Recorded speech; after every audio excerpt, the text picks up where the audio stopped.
Okay, it's 2:03, so I'm going to go ahead and get us started. Welcome, everybody, to the Revive Dallas Small Business Relief Fund Update webinar. That's a mouthful. We're going to call it Revive Dallas Fund for the majority of the call, but thank you for being here. My name is Trey Bowles. I'm co-founder and chairman of the DEC Network, formerly called the Dallas Entrepreneur Center. And we are here today to talk about a fund that was launched in the last few months to help small businesses in Dallas be able to get access to some funding, get access to some mentorship, coaching, and support, and be able to create a scenario where they can not only survive COVID, but thrive through this process. I'm going to show a presentation and go through that. And we're also going to be visited by some guests today that are going to get to speak specifically to loan recipients of the Revive Dallas funds to talk about their stories and how this has helped them through this process. We are broadcasting live through this Zoom webinar, as well as live on Facebook at the DEC Networks page. So, and we will be recording this call as well, so we can get this to anybody who wasn't able to attend today and go from there. So thank you all for being here. I'm going to share this. Let me know when everybody can see this. All right, great. So I first want to acknowledge a couple of partners that helped make this fund possible. Specifically the Communities Foundation. We are joined today by Sejal Desai, who is the Business Engagement Director at Communities Foundation, specifically for Communities Foundation for Business. I want to acknowledge the Lift Fund. So Communities Foundation is the partner that's handling the fund and receiving the funds on our behalf. So when people donate to this fund, it goes to a fund that exists at the Communities Foundation. Communities Foundation has been doing this for a long time and does a very great job at it. They've been an incredible partner for this fund and continue to do so.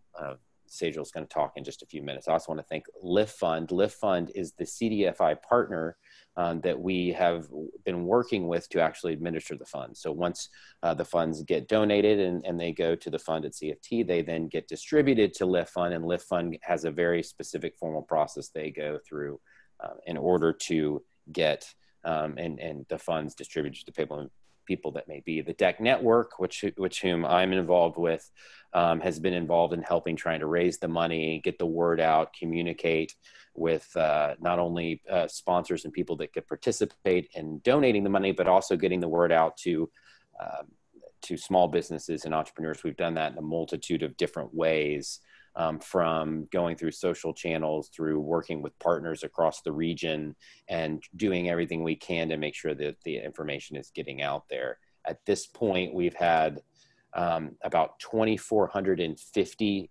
applications that have come through the process. And I'll walk through a little bit of how that works in a second. But as you can see right now, the Revive Small Business Relief Fund was created to support small businesses and entrepreneurs who are in jeopardy of going out of business during the COVID-19 pandemic. What we saw as the alternative funding solutions were out there, the PPP, the Paycheck Protection Program, and some of the other small business funds that were available, as well as funds that have been available through the city of Dallas, Dallas County still has some funds available. And then there's really a bunch of things like Revive Dallas Fund that have been going on around the region. There's a couple in Fort Worth and Grapevine, heard some in Tarrant and Collin County. So it's been amazing to see how communities have come together to help support small businesses in this area. We really wanted to focus primarily on minority and women-owned businesses, specifically because in the beginning, when the PPP was being distributed, those were the entrepreneurs who weren't getting access to the funds that were readily available. And so the goal through this process was really to help support entrepreneurs and small business owners across the city of Dallas.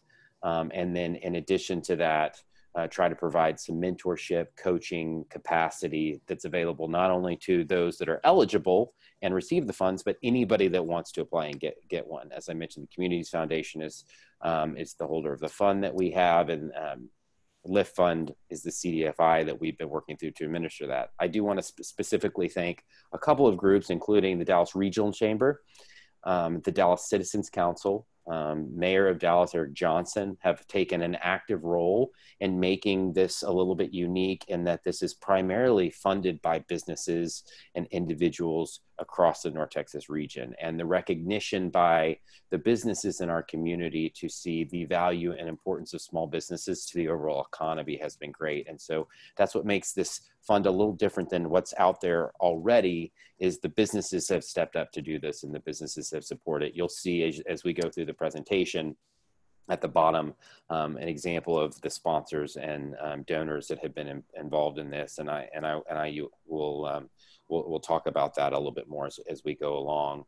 There's been a number of organizations who have helped get the word out and help share this. And I'm excited to get to show you and talk a little bit about the progress on where we have been to date. I do want to introduce at this point Sejal Desai. I mentioned her earlier. Sejal, I'd love for you to talk a little bit about the community foundations involved in this and have you just share a little bit about your participation. Yeah, thank you so much, Trey. So I lead a strategic initiative within the Communities Foundation of Texas called CFT for Business. And we work with companies of all sizes, small, medium, and large, and make it easy for them to be good corporate citizens in our community. So during these unprecedented times affecting our business community, we were honored to be chosen as the collaborating partner and fiscal sponsor to the Revive Dallas Small Business Relief Fund. And it's truly been a pleasure working with individuals and organizations that understand the needs of small businesses, especially our women and minority-owned ones. And I also actually want to really express my gratitude for the outpouring of support from our corporate, individual, and foundation community who took the lead by contributing to this initiative. And obviously you will see some of the results of your support in a bit. Trey's going to share all of that. During these COVID times, the Communities Foundation has, since the middle of March, propped up several funds to support, our businesses as well as nonprofits in need. And so we were a very willing and able partner to be involved with the Revive Dallas Fund. And Trey with the deck, as well as our Lift Fund partners, have been just incredible to work with. So thank you so much for having us. And Trey, back over to you. Thank you, Sejal. It's been wonderful to work with you and to see all the work that that the Communities Foundation is doing across Texas to support people in need during this time. I will go back to sharing my screen, and we can look at. Let me tell you when we're back on. Are we back? Good to go?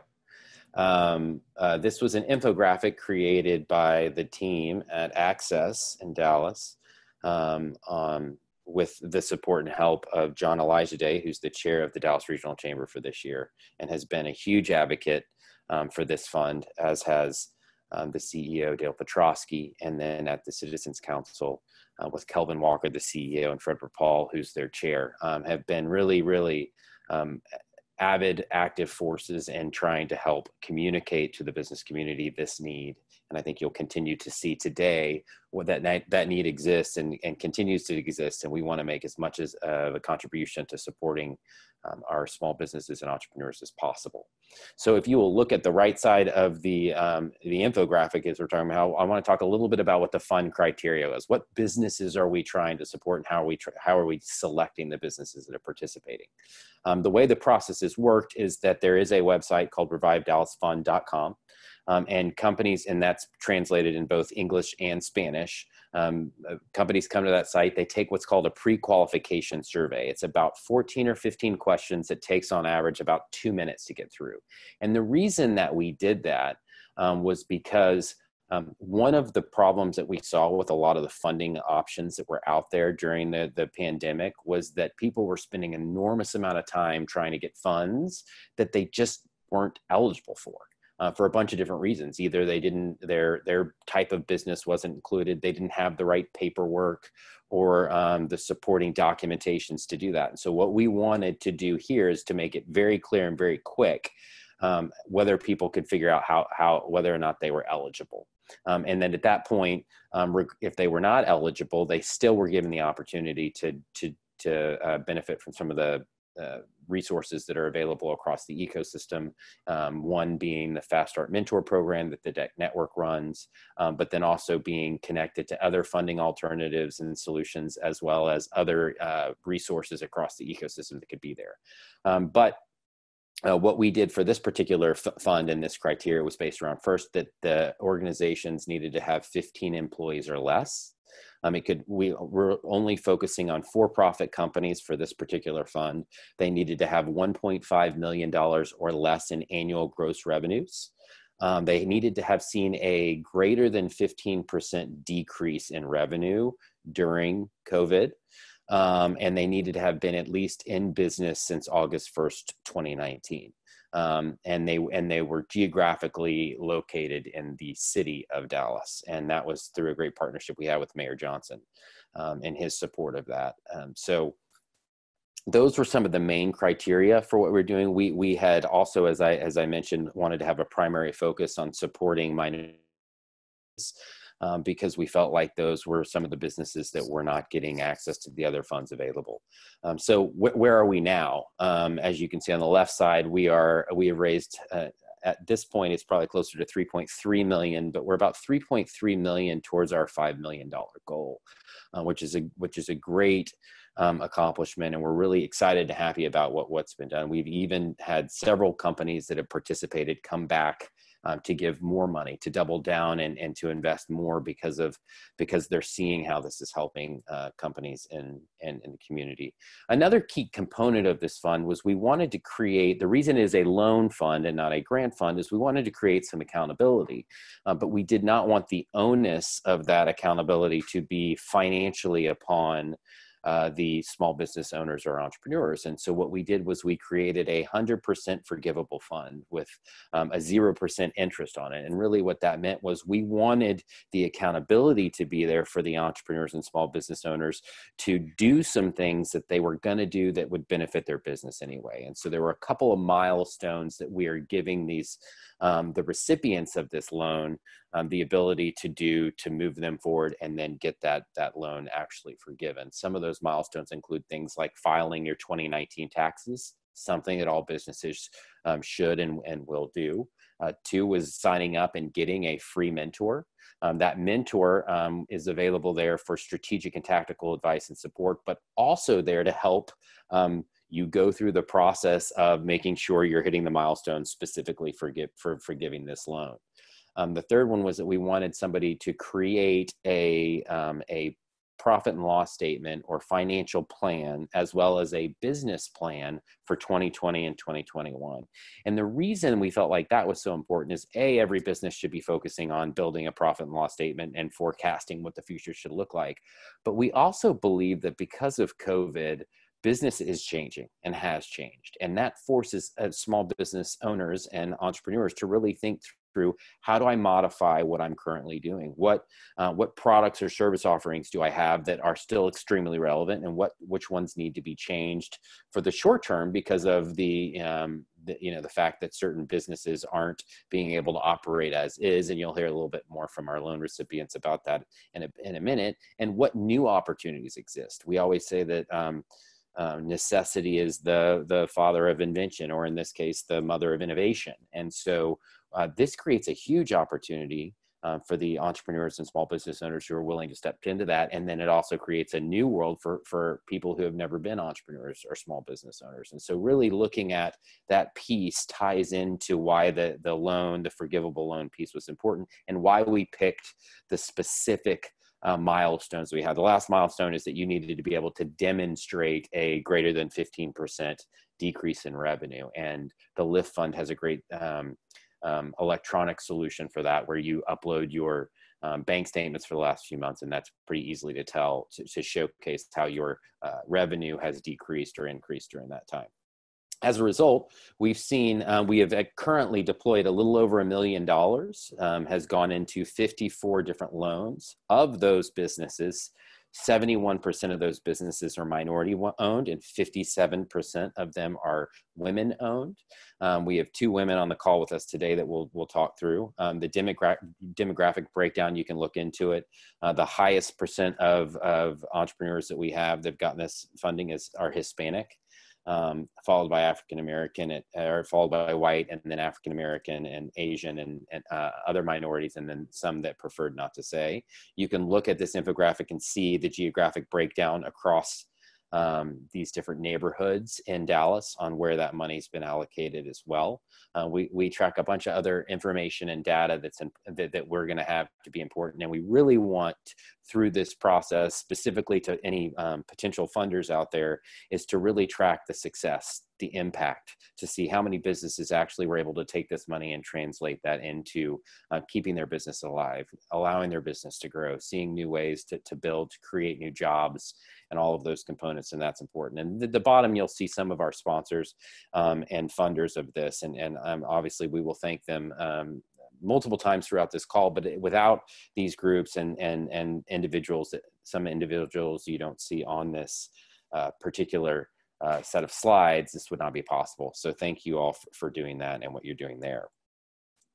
Next, I would like to introduce a couple of our guests today, and this is really the main event of the call, is to get to talk to some of the recipients of these funds and really get to hear their stories and understand the value that they see as it relates to this fund and how it's helped them. So today we're joined by Catherine Jones from the Inventives Group and Kamika King from King Creative Arts Expressions.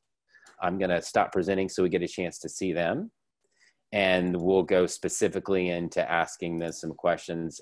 Catherine, I'm going to start with you. Thank you so much for being here today. Oh, you're most welcome. Excited to be here. And I just want to hear your story a little bit. Will you tell us just briefly kind of about what your organization did and what happened to your organization when COVID hit? Yeah, so I'm Catherine Jones. I'm the CEO of the Inventives Group, and we are an experiential travel, meetings management, and incentive company. And so we're not a travel agency. We deal with business-to-business transactions, so large corporate meetings, incentives for your achievers within your industry, things of that nature. And in our business, a great deal of what we do is planned 2 years ahead of time, 18 months, 12 months ahead. And so this year, we literally had on the books, this was going to be the best year in the existence of our company. The company was founded in 2003. And we have a lot of different revenue streams. We've been very careful. I've been in the travel industry for almost 30 years. I've lived through 9/11, 2008, every economic downturn, and everything else. Nothing has ever been like this. And so for us, it's a little bit different. So like the P&L statements and budgets, there was a lot of revenue that when applying for other funds simply doesn't show up on a cash flow statement. For instance, some of our contractors we had been subcontracted to produce 11 nationwide meetings for a very large franchise hotel chain. And it was meeting after meeting. The very first one was the first week of March here in Dallas. Second one was in Atlanta. Now, we were lucky enough that we had been employed pre-conference to handle a great deal of the event planning for over a year. So there was some revenue coming in from that. We got through 2 conferences before the world shut down. And so what you didn't see was the close to $20,000 to $30,000 that would never flow through the company because the meetings were never completed. In the span of 48 hours, we had $2.5 million fall off our books, not only just in meetings that we couldn't execute, but for ones that were in the pipeline for, first quarter 2021.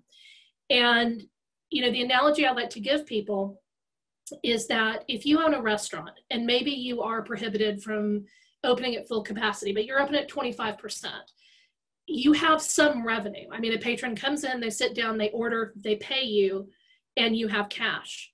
In our case, and in our industry, we are not paid until after the fact. And so the question is, we were a very financially prepared company for anything except for COVID. We've weathered downturns before, but for us, it was, okay, we know we can make it through 2020, but will we make it to 2021? Will we make it to 2022 and 23 and beyond? And so one of the greatest gifts truly of the investment that the investors in the deck made in my company, so many things now with meeting planning, there's a lot of overhead. And so one of the biggest pieces of overhead we have is a yearly subscription to our meeting management software. And it is on an annual subscription basis. It allows us to do the custom web pages for meetings, for registration. It's our payment platform. It does everything that a meeting needs to have done. And that renewal alone was $7,700. And we had to find a way to make this work because some of the remaining pieces of business we've been able to hang on to in our contracts were that we would handle that kind of meeting management and turnkey. And without that piece of software, we wouldn't be able to hold on to the business that we had booked. And so we were very fortunate to be a recipient of the LIFT Fund, and it has been amazing.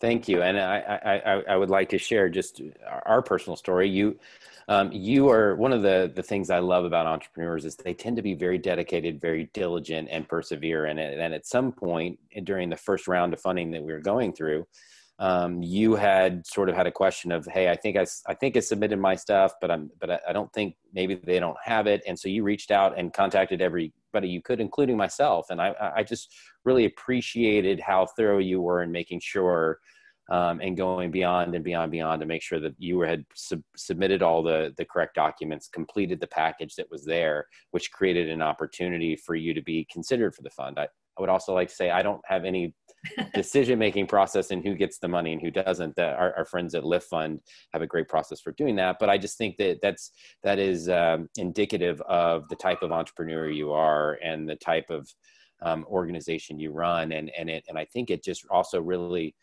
speaks to the fact that, so many of these small businesses and entrepreneurs that were affected by COVID weren't doing anything wrong. They were running great businesses, successful businesses, thriving businesses, but this sort of sideswiped us to such a great degree. We all had to figure out how to run that and get out of that. You spoke to, Catherine, you spoke to how you use those funds and how those funds were at an important time for you because you needed to be able to re-up this subscription in order to essentially compete in your market. Can you talk about not just the financial component of it, but also the strategic and tactical piece? So when I say strategic and tactical, I'm really talking about the mentor that you've been able to develop a relationship. Can you talk about how, if that's been valuable, how so, and what that's helped you do from a business perspective to also help you survive moving forward? So the mentor experience has been amazing. I will say that I was a little bit trepidatious heading into a mentorship program, simply because I'm in a very niche portion of the travel and meetings industry. And there are not only are there not a lot of people who do what I do, there are even less people who understand what it is that my business does. And I lucked out with the greatest mentor of all time, Steve Marino. And he has been an absolute godsend to the point that he absolutely helped me hold on to one of my pieces of business. I am very happy to say that there are still some small segments of people traveling and organizations. And those break down into the categories of franchises, MLMs or direct selling operations, associations, and small to medium privately held companies that are not bound by giant corporate travel policy. Now, if you're with a Fortune 100, Fortune 50, those companies still are not traveling and they have to wade through a lot of legal paperwork. These organizations can make their own travel decisions. And one of the more vexing things, we all know that we're all jonesing for a vacation and would love to be overseas and everything else, but the borders are closed. Well, if you're someone like me, I have an association of engineers that their meeting was scheduled for Barcelona. Obviously, we can't get there. We moved the meeting to Nashville. Nashville wasn't going to work because 75% of my attendees were from the East Coast. And Nashville was on the quarantine list for New York and the tri-state region. We looked at Hawaii, except for Hawaii is a 14-hour flight from New York City. And so this particular organization, not only does their meeting not lend itself to going online, I think that I don't think many people have realized how expensive the technology for online meetings are, and especially not many associations, if you didn't have that as a line item budget, it's very hard to try to switch to that mid-budget cycle. And so I was describing this issue to Stephen. This happens to be an association of engineers, and was describing my problem of they could certainly come to my meeting, but they can't go home without a quarantine. And he's like, okay, I've got an idea for you. Well, who knew that not only was he an engineer, but he's a West Point graduate. And he's like, okay, West Point in the US Military Academy has the greatest engineering story ever. And we found that there was actually a classification for my engineers to be essential workers. So in the tri-state area, they are not subject to the quarantine. So those of us from outside will go to New York for the meeting. But now the vast majority of my guys will be able to have the in-person, out of this world learning experience that they're used to. So we will not be losing that piece of business for this year, and we won't have to cancel it. And never in my life would I have ever thought that there was some giant engineering history to West Point. And, for him to be able to tell me that story. The other thing he's done is that while I have worked with many franchise operations, he was really able to break down as a franchise owner himself some of the key pain points for franchisees and how to, in this world of COVID, work to create bubbles to where they can still meet face to face. And so that kind of insight from a franchise owner has been invaluable. So, I mean, truly, these are things that, I never would have known without having this great mentor relationship. The deck only required that we have 3 meetings. We've been going on 3 months of meetings and don't plan to stop anytime soon. I mean, he's absolutely invaluable. Well, thank you for sharing that story. I think that's great. I think that speaks to the caliber of mentors that are coming across the Fast Start Mentor Program, but it also speaks to the type of people that we have in North Texas, the type of people that are willing to share and give of their time and of their resources to help others be successful. We actually can rejoice in the success of other people, and that we recognize that giving back and helping remove these obstacles that stand in your way is how we help each other succeed. And it will then in turn change into a chain of passing it forward and giving to people what they need to be successful, which is really how we're going to continue to see small businesses succeed and startups grow and startups be successful. And so I think that mentorship piece and that story is really, really powerful. I have one more question for you. Can you talk a little bit about the loan forgiveness process? One of the things that's been most encouraging to me through this funding process is the number of recipients who are also working to get their loan forgiven. And the quicker the loans get forgiven, the quicker we can distribute money to more entrepreneurs. Can you talk about that process, and if you think the milestones that were created were valuable to your business to help you move forward, or if they were constrictive in any way? No, I think the milestones were very helpful. I think the thing that impressed me most about DEC, I've been an entrepreneur for a long time, and the thing that I have been impressed with is that I'm dealing with other entrepreneurs. And so when I sat down and was discussing the milestones with my mentor, I was like, look, there is so much that with these very constrictive forms, a traditional P&L cash flow budget is not going to show up that showcases the true amount of money we lost because it never flowed through the bank accounts. And, and I was like, here's what we have. I can talk you through it. The other thing is, in terms of forecasting, I understand that with any business, a forecast is anyone's best guess, but there are few industries that have been legally shut down. And we have no idea when borders will open up and things like that. And that literally does make it impossible. And so, we both agreed, my mentor and myself, that rather than waste a great deal of time trying to fit, the square peg into the round hole, is to not only do a visual, but a narrative version and supply the numbers. I was actually afraid that it wouldn't be accepted, but because I'm dealing with other entrepreneurs who, again, were entrepreneurs because we didn't want to be the round peg.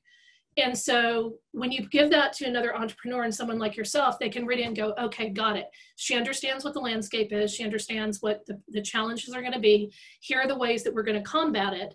And here are the different ways this can go. And so the ability to be able to say, okay, I'm going to throw the constrictive rule book out the window. I'm going to still hit the metrics for sure.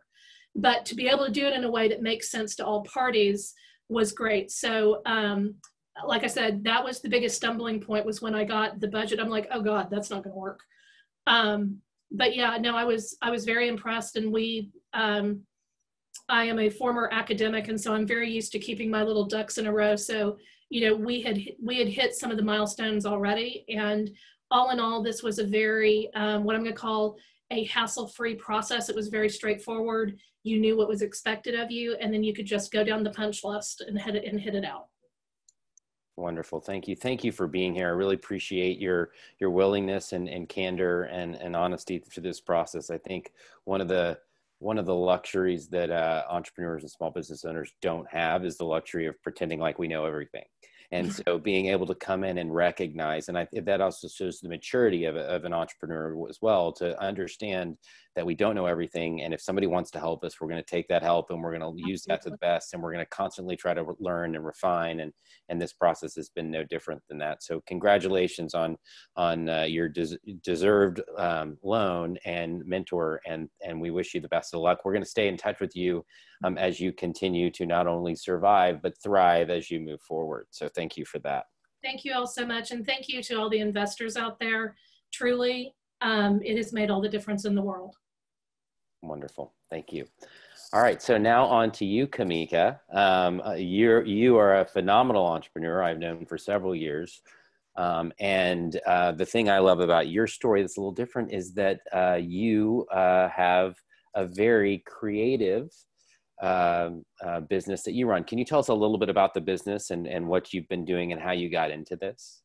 Sure. Yes. So I am founder and CEO of King Creative Arts Expressions, and we're basically centered around engaging people in the arts for wellness. So that looks like music therapy. That's a modality that I'm board certified in. That also looks like performances in the community, workshops around songwriting.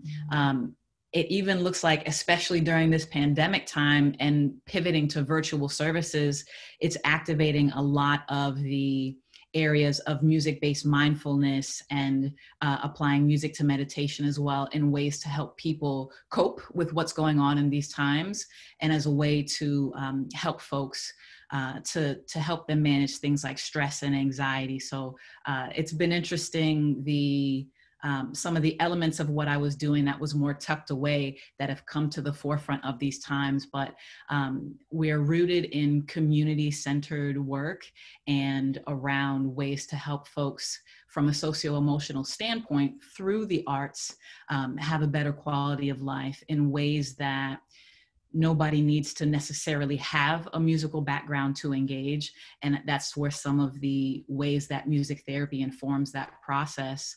But then just in general as well, I'll have some performances coming up in ways that we're engaging that way. So I believe in the arts. I've seen the difference that it made in my life over time.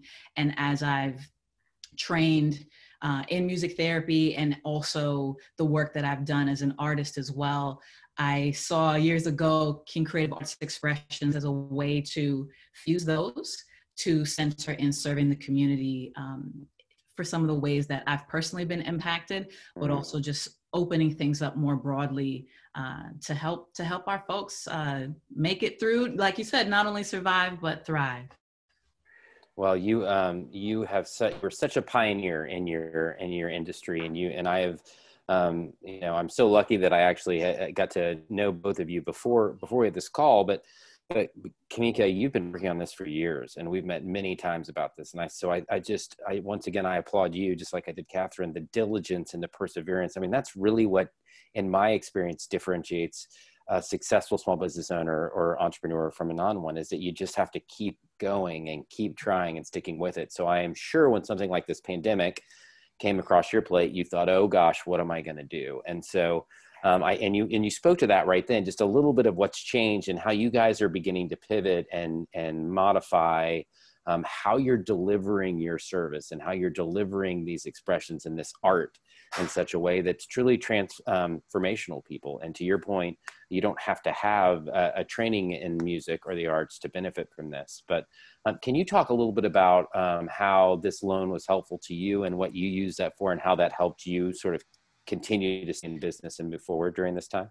Absolutely. So when I talk about that community focus, the work that I've done throughout the years, specifically in North Texas, has been in spaces, everything from medical settings to schools, to community spaces like recreation centers, homeless recovery center, variety of places that, as you can imagine, when it comes to the schools got shut down. And I'm a service provider. Everything that we provide is going out. Catherine, I was nodding my head in some of the things you were saying, like you're not gonna see some certain cash flow come through because you have to go render a service and, you know, maybe it's net 30 or whatever the case may be, however different contracts are structured.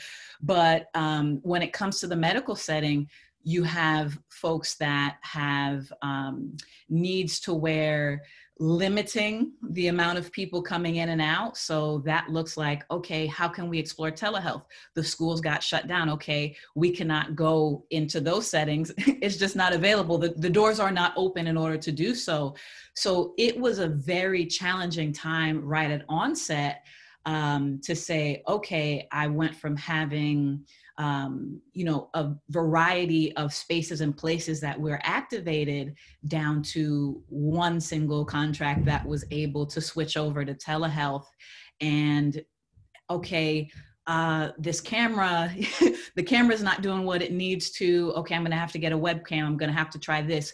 But the equipment over time was not used to being like, let's just take the computer, for example, was not used to being used so much.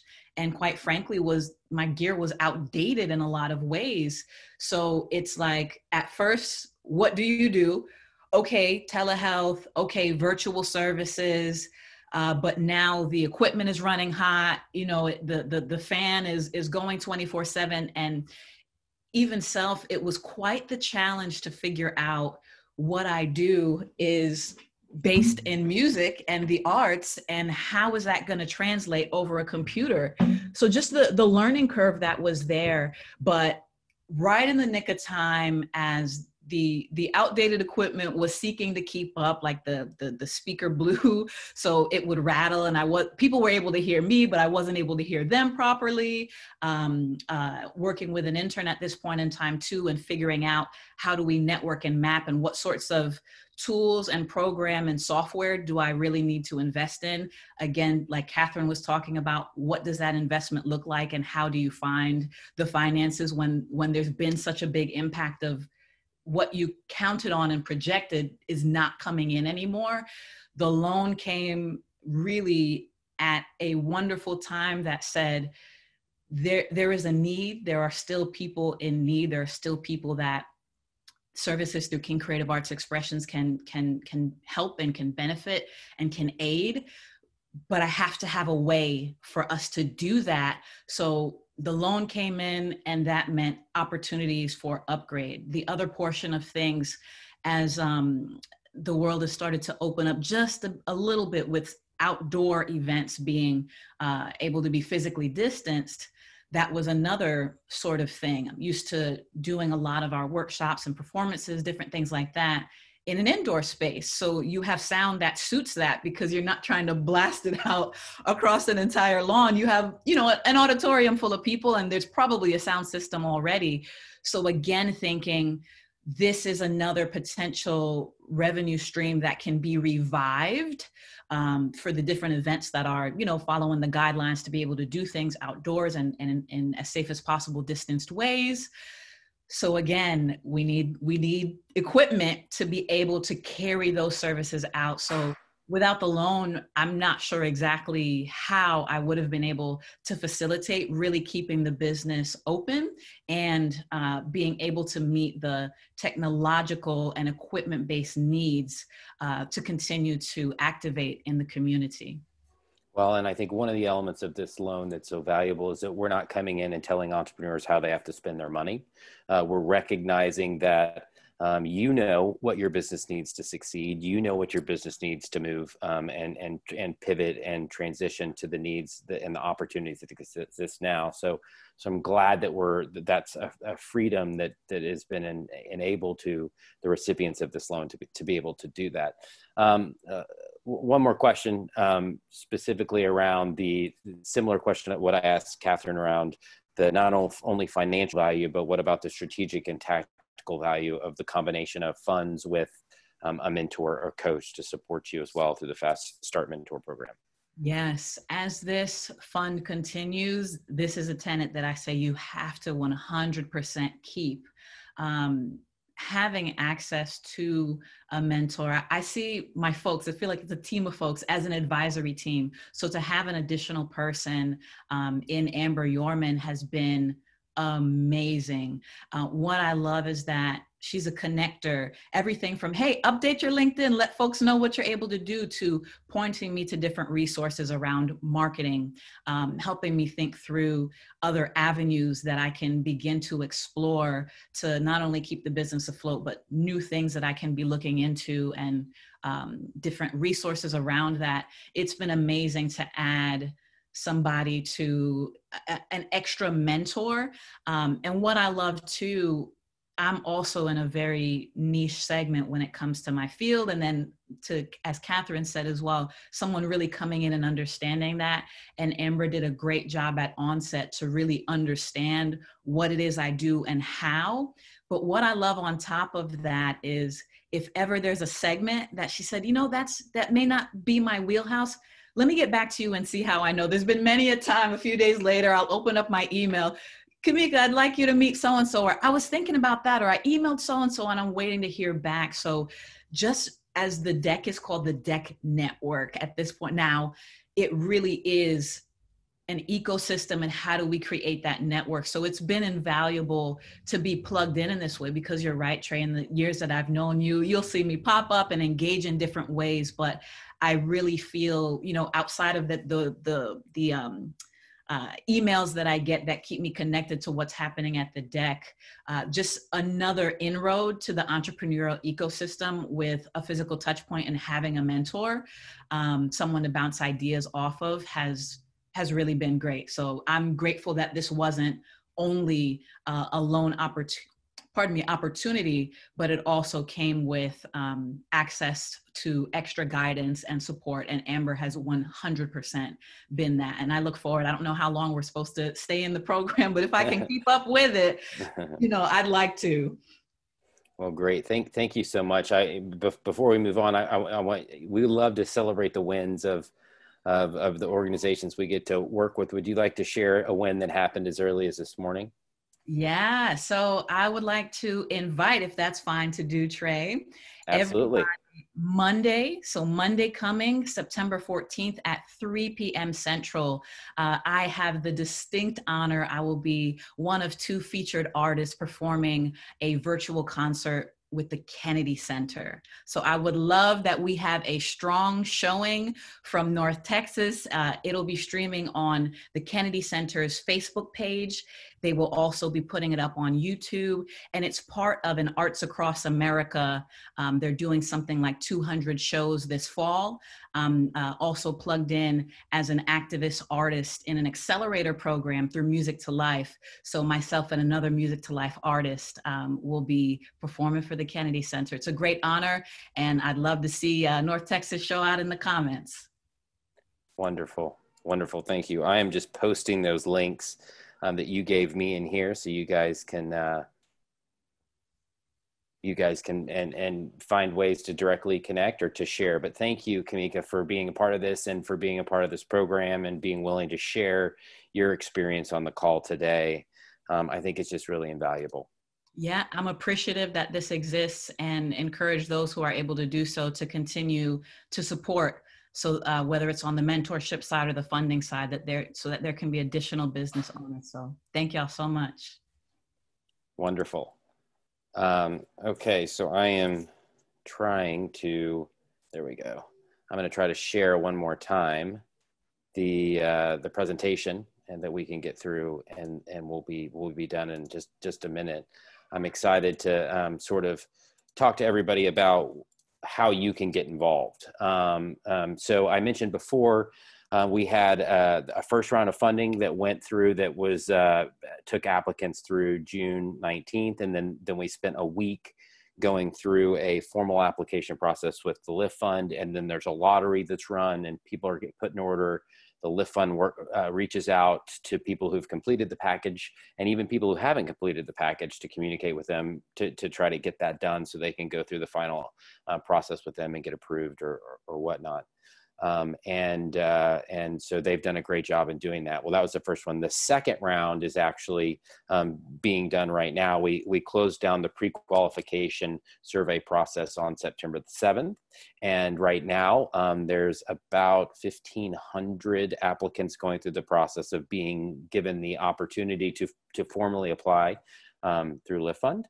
And we'll know even more, but as I mentioned, we've deployed 1 million of the 3.3 that we have. We expect to distribute the 2 million more over the next month or so.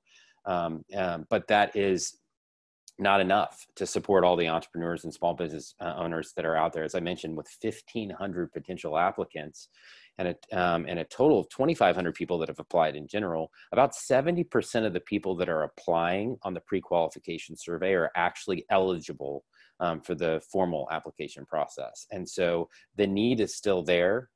There are small businesses and entrepreneurs dying every day. These companies need this money, and they need this support, this strategic and tactical support right now. So I would encourage anybody on this call that has the ability to come up and participate in donating to this fund, and being able to hear more stories like Catherine and Kamika is such an important opportunity for us in Dallas and across North Texas. And I recognize there is more than enough need to go around, whether it be PPE type stuff or funding or housing and all the different needs that exist that are out there. This one is a great one. This one is important too. And we need to recognize that a huge opportunity for entrepreneurs and small business owners is to get this funding to stay in business. This is the lifeblood of our economy, as the mayor says, and it is essential that we take care of our small businesses, because these small businesses are also help and startups are responsible for job growth and creating that. And if we don't allow our small businesses to survive, then there's a trickle down approach of how that affects people's ability to pay for housing and pay for living expenses and so forth and so on. So I do not want to minimize the need being great, and we have not and won't completely solve the need that exists, but we want you to participate in that.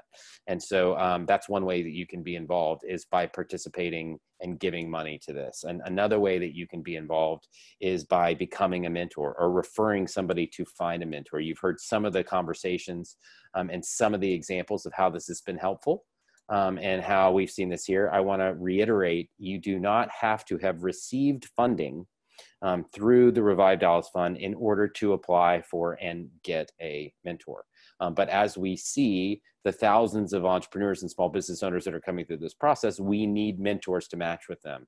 I have been overwhelmed and surprised and happily surprised by the number of mentors that have come from corporations, primarily corporations that are board members or involved at the Dallas Citizens Council and the Dallas Regional Chamber.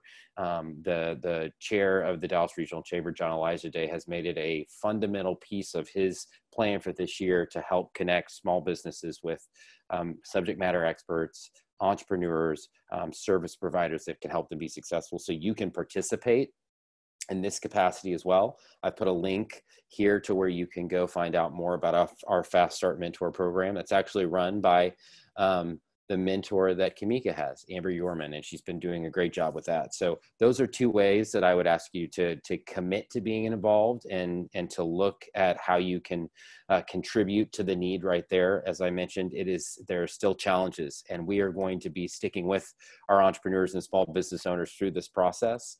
And we are going to be helping them in any way that we can. And we invite you to come alongside and help do that. Here's some contact information that you may have to get in touch with us. You can contact me as it relates to the Revive Dallas Fund, or Sajal at CFT if you want to understand how to get the money to the fund as our fiscal sponsor. She's the person to talk to on that. Our mentor program, we have Amber Yorman and Will Akins, who's helping sort of run the entire Revive Dallas process, from from how are we collecting the data that we're getting and using that data to serve people better, to how are we following up with and handling the forgiveness of these loans and the communication of the opportunities that exist that are out there. So this is a way for you to get in touch with anybody, and if you contact the wrong person, we'll put you in touch with the right person. But thanks again for your time.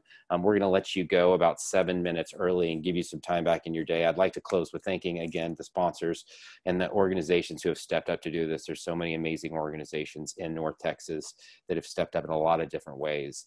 And we want to create a ecosystem and an environment where all entrepreneurs have the opportunity to be successful, regardless of ethnicity, regardless of age or gender, regardless of industry or stage of company, that has the opportunity to exist here. So help us as we help support the small business and entrepreneur across North Texas. Thank you for your time. And I look forward to hearing from you on how you're going to be involved moving forward. Thank you, Sejal, Catherine, and Kamika for being involved. And I'd like to thank SunWest Public Relations, Hannah, for helping facilitate this technologically and communicating and getting the word out and managing that. SunWest PR has been a great partner and has, in a pro bono capacity, supported this initiative as well. So everybody's coming to the table and helping in different ways. So thank you. Thank all of you. Have a great rest of your day.